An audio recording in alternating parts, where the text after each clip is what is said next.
नमस्कार दोस्तों, मैं रघुनंदन आपका अपने YouTube channel Hindi with Raghunandan में आपका स्वागत करता हूं, हार्दिक वंदन करता हूं। इस वीडियो में हम लोग डिस्कस करेंगे हायर एजुकेशन। हम लोग पढ़ रहे हैं एनटीए का फर्स्ट पेपर। हम लोग एनटीए के फर्स्ट पेपर को टारगेट करके पढ़ रहे हैं कि हमारी एग्ज़ाम की डेट आ गई है, तो हम लोग उसी तरीके से फोकस करके जो महत्वपूर्ण टॉपिक हैं उनको हम डिस्कस करेंगे। तो इस वीडियो का जो विषय है वो है history of higher education in India, यानी भारत में उच्च शिक्षा का इतिहास। मतलब हम जो आज एनटीए देने जा रहे हैं यानी यूजीसी नेट का एग्ज़ाम देने जा रहे हैं, हमारी उच्च शिक्षा के अंतर्गत आता है। तो यहाँ तक पहुँचने में, यहाँ तक आने में हमारे भारत में किस तरीके से हायर एजुकेशन का विकास किया, तो इसको हम लोग पूरे विस्तार से देखते हैं आज की क्लास में। देखिए, भारत में जो उच्च शिक्षा को हर देश में उच्च शिक्षा को महत्व दिया जाता है। तो प्राचीन भारत में जो उच्च शिक्षा विकसित हुई थी वो वैदिक प्रणाली के रूप में हुई थी, ठीक है, जो क्या थी, आत्मज्ञान को लक्ष्य बनाकर की गई थी, और वो बहुत ही कठिन थी। मतलब बहुत कठिन इन द सेंस, ये आप ये समझ सकते हैं कि उसमें क्या था कि विशेष रूप से बच्चों केंद्रित न होकर क्या थी, गुरुकुल केंद्रित थी। सब लोग वहाँ जाते थे, तो ये अध्यापक केंद्रित थी पूरी व्यवस्था।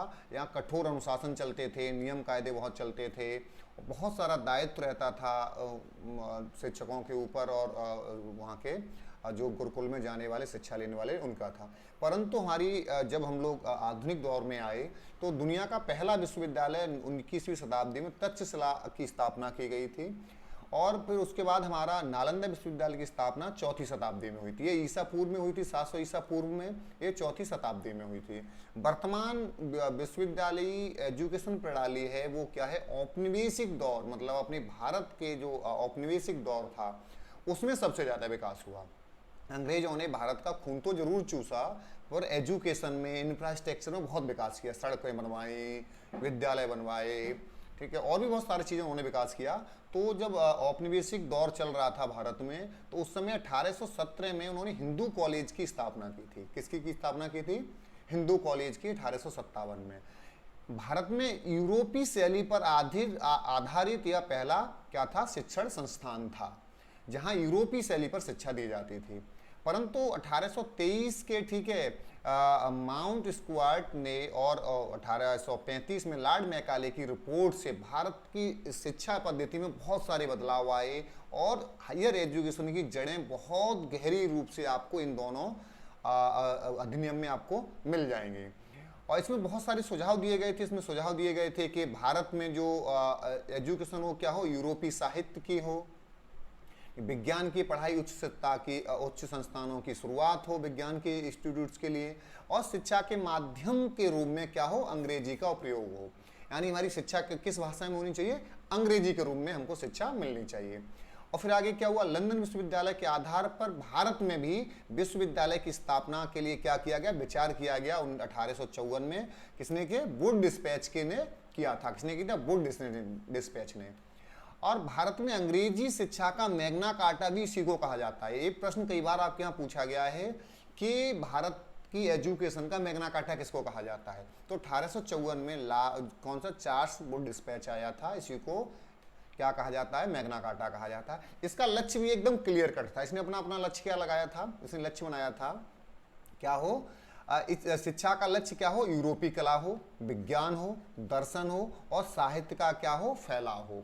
भारतीय भाषाओं का अध्ययन रखा गया, और सुझाव के रूप में इन्होंने क्या रखा, कानून, चिकित्सा, इंजीनियरिंग, और इन सब के क्षेत्र में क्या हो, लंदन विश्वविद्यालय की तर्ज पर ही विश्वविद्यालय की स्थापना करना भी था। इसी के तहत, इसी मैग्ना कार्टा के तहत आपके भारत में कहाँ कहाँ, कलकत्ता, बम्बई और मद्रास में 1857 में क्या हुए थे, विश्वविद्यालय स्थापित हुए थे। आपको ऐसे याद करना है, भारत में पहला विद्रोह कब हुआ था, 1857 में हुआ था अंग्रेजों के खिलाफ, और पहला विश्वविद्यालय कब बना था, 1857 में बना था।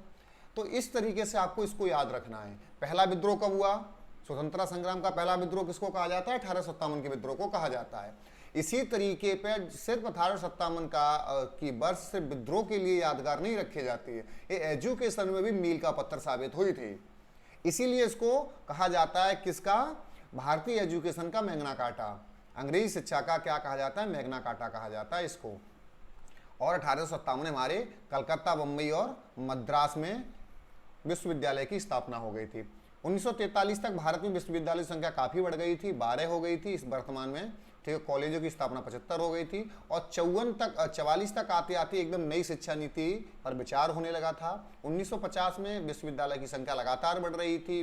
जब विश्वविद्यालय बढ़ेंगे तो छात्र अपने आप स्वाभाविक रूप से बढ़ना शुरू हो जाते हैं। तो ये पद्धति हमारी लगातार बढ़ती रही और औपनिवेशिक दौर में शिक्षा को उच्च जो पहुंचाने का जो था, उसमें मुख्य रूप से जो शिक्षा मिलती थी बहुत ही चुनिंदा, बहुत ही कम लोगों को मिलती थी। वो हमारे मुख्य रूप से क्या था, उच्च वर्ग के पुरुषों के पास थी और उच्च पुरुषों की जो ऊंची जातियों के लोग थे उनके पास ही हमारी एजुकेशन सुरक्षित थी। महिलाएं तो बहुत कम सीमित दायरे में थी और महिलाओं के लिए एजुकेशन मिलती भी थी तो वो उच्च वर्ग की महिलाओं को ही शिक्षा मिल पाती थी। बाकी शहर, गांव, कस्बे, अनुसूचित जात, जनजाति के लोग तो इससे बिल्कुल अनभिज्ञ थे। शिक्षा नाम की कोई कॉन्सेप्ट था ही नहीं, शिक्षा नाम का कोई कॉन्सेप्ट वहाँ था ही नहीं। फिर हमारा क्या हुआ, आगे देखिए। 1948 में विश्वविद्यालय के लिए अनुदान संबंधी जरूरतों का ध्यान रखा गया और शुरुआत किसने की, राधाकृष्णन की अध्यक्षता में एक आयोग बना जिस आयोग का नाम था क्या, विश्वविद्यालय अनुदान आयोग। एक प्रश्न पूछा गया, विश्वविद्यालय अनुदान आयोग का गठन किया गया था, क्या था गठन किया गया था। इसके 3 डेट मिलेंगे आपको, 1948, 1953 और 1956। इसकी अलग अलग डेट है। देखिए 1948 में इसकी सिफारिश की गई थी राधाकृष्णन की अध्यक्षता में विश्वविद्यालय अनुदान आयोग बनाने के लिए और 1953 में ये संवैधानिक रूप से बनकर तैयार हो गया था। 1956 में इसको संविधान रूप से अंगीकृत कर लिया था भारत सरकार ने कि अभी इसको अधिकार दे दिए गए थे काम करने के लिए, किसको, यूजीसी को। 1964 में डीएस कोठारी की अध्यक्षता में पहली बार अखिल भारतीय शिक्षा आयोग का गठन किया गया जिसको राष्ट्रीय शिक्षा नीति प्रस्तुत करने के लिए सुझाव दिया गया। उच्च शिक्षा और अनुसंधान के क्षेत्र में गुणवत्ता मानकों का सुधार, उभरती हुई सामाजिक व जन आकांक्षाओं की पूर्ति के लिए तथा विश्वविद्यालय प्रशासन के संगठन में सुधार संबंधी सुझाव भी दिए गए। इसमें सारे सुझावों को भी महत्वपूर्ण रूप से इसमें निभाया गया। और देखो जो महत्वपूर्ण हमारी एजुकेशन शुरुआत हुई उसका कदम बाई कदम कदम सुधरती चली गई और सुधरी आके कहा, राष्ट्रीय शिक्षा नीति 1986 यानी न्यू एजुकेशन पॉलिसी 1986। इसमें आके बहुत सारा विस्तार हो गया, शिक्षा का विस्तार हुआ। उच्च शिक्षा में क्या हुआ, गुणवत्ता में सुधार हुआ। प्रशासन क्या हुआ, प्रासंगिक शिक्षा दी जाने लगी, रोजगार के को ध्यान में रखकर शिक्षा दी जाने लगी। ये सब सुझाव आपको दिए जाने लगे। और 42वें संविधान संशोधन यानी 1976 में, पहले 76 से पहले ये हमारी क्या थी, राज्य की सूची के अंतर्गत आती थी शिक्षा, यानी शिक्षा हमारी किसकी आती थी, राज्य सूची के अंतर्गत आती थी। परंतु 76 वाले संविधान संशोधन यानी कौन से संविधान संशोधन, 42वें संविधान संशोधन में 1976 में इसको समवर्ती सूची के अंतर्गत रख दिया। समवर्ती का मतलब होता है राज्य व केंद्र, यानी दोनों सरकार को अधिकार दे दिया गया क्या करने का, नियम बनाने का। इन पर दोनों का अधिकार हो गया। इस तरीके से हमारे यहाँ क्या हुई, एजुकेशन पॉलिसी का विकास हुआ। ये मतलब एजुकेशन पॉलिसी का विकास होने का मतलब हुआ हमारी जो उच्च शिक्षा का था भारत में इस तरीके से विकास हुआ और हमारी उच्च शिक्षा कहाँ तक पहुँच गई, बहुत सारे नियम कायदे बनाते हुए यूनिवर्सिटियों तक पहुँच गई। और आज हम जो एजुकेशन ले रहे हैं इसकी पृष्ठभूमि औपनिवेशिक वैदिक काल से होते हुए उपनिवेशिक काल तक होते हुए और कांग्रेस सरकार और बीजेपी इन सब यहाँ तक होते हुए हमारे लोग यहाँ तक, लेकिन भारत स्वतंत्र भारत की सरकार ने भी बहुत सारा योगदान दिया और आज आगे भी दे ही रही है बहुत सारी इशूज पे। तो यही हमारा क्या था, भारतीय उच्च शिक्षा का विकास था। Thank you. आपको ये वीडियो अच्छा लगा हो तो प्लीज़ आप लोग लाइक शेयर सब्सक्राइब कर दीजिएगा। मैं ये सीरीज जारी रखूँगा जिसमें आपको एनटीए का फर्स्ट पेपर लगातार आपको में मिलता रहेगा। तो आप मेरी हौसला अफजाई के लिए इसको सब्सक्राइब और शेयर कर दें। Thank you so much.